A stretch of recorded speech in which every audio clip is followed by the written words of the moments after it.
मध्य पूर्व में ईरान से जुड़े बढ़ते तनाव और हॉर्मुज संघर्ष के कारण वैश्विक विमानन उद्योग भारी गंभीर दबाव में आ गया है। जेट ईंधन की कीमतों में तेज उछाल और आपूर्ति को लेकर बढ़ती अनिश्चितता के चलते दुनिया भर की एयरलाइंस अपनी उड़ान कार्यक्रमों में कटौती कर रही हैं। पिछले 2 हफ्तों में मई महीने के लिए लगभग 20 लाख सीटें कम कर दी गई हैं और हजारों उड़ानें रद्द की गई हैं। वहीं एक रिपोर्ट के अनुसार अप्रैल के मध्य में उपलब्ध सीटों की संख्या 13.26 करोड़ थी, जो कि महीने के अंत तक घटकर लगभग 13.06 करोड़ रह गई है। इसी दौरान उड़ानों की संख्या में भी 13,000 से अधिक की गिरावट दर्ज की गई है। सबसे ज्यादा असर उन एयरलाइंस पर पड़ा है जिनका संचालन मध्य पूर्व के हवाई मार्गों पर निर्भर करता है। कतर एयरवेज, एतिहाद और अमीरात जैसी खाड़ी एयरलाइंस को हवाई क्षेत्र बंद होने, एयरपोर्ट संचालन में बाधा और बढ़ती ईंधन लागत की वजह से तमाम समस्याओं का सामना करना पड़ रहा है। इसके अलावा यूरोप और एशिया की कई बड़ी एयरलाइंस भी दबाव में हैं। बता दें कि इस दबाव के चलते 20,000 उड़ानें रद्द कर दी गई हैं और मई महीने से अक्टूबर के बीच की ये उड़ानें हैं, जबकि एयर चाइना ने भी बड़ी संख्या में सेवाएं कम कर दी हैं।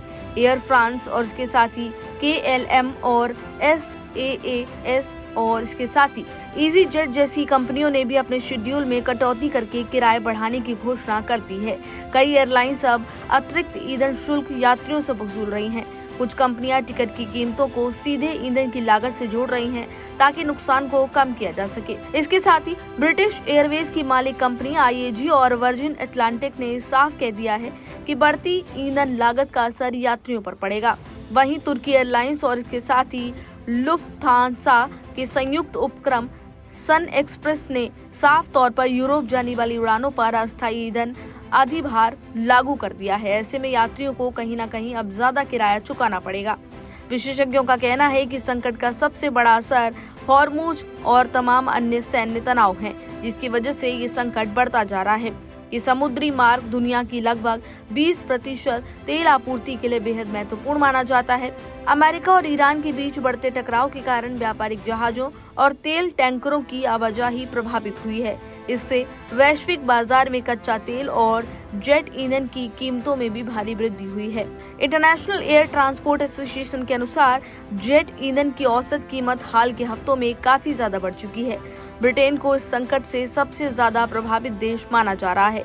बता दें कि निवेश बैंक गोल्डमैन सैक्स ने चेतावनी देते हुए कहा है कि ब्रिटेन में जेट ईंधन का भंडार बेहद कम स्तर तक पहुंच सकता है, क्योंकि देश आयात पर बहुत अधिक निर्भर करता है और उसके पास रणनीतिक भंडार भी सीमित है। इसी कारण ब्रिटेन सरकार ने एयरलाइंस को यात्रियों को कम उड़ानों में समायोजित करने की अस्थायी अनुमति दी है, ताकि ईंधन की बचत की जा सके। बता दें कि यूरोप के आयोग का मानना है कि स्थिति कब तक ऐसी बनी रहेगी, इसका अनुमान लगाना भी काफी ज्यादा मुश्किल है। इसलिए एयरलाइंस और सरकारें हर संभव परिस्थिति के लिए तैयार रही हैं और ऐसे में अगर संघर्ष लंबा चलता है तो आने वाले महीनों में हवाई किराए और भी ज्यादा बढ़ सकते हैं तथा यात्रियों को अधिक उड़ान रद्द होने जैसी तमाम अन्य समस्याओं का सामना करना पड़ सकता है। इस जानकारी में फिलहाल इतना ही। इसी तरह की तमाम अन्य जानकारियों के लिए देखते रहिए इंडिया न्यूज।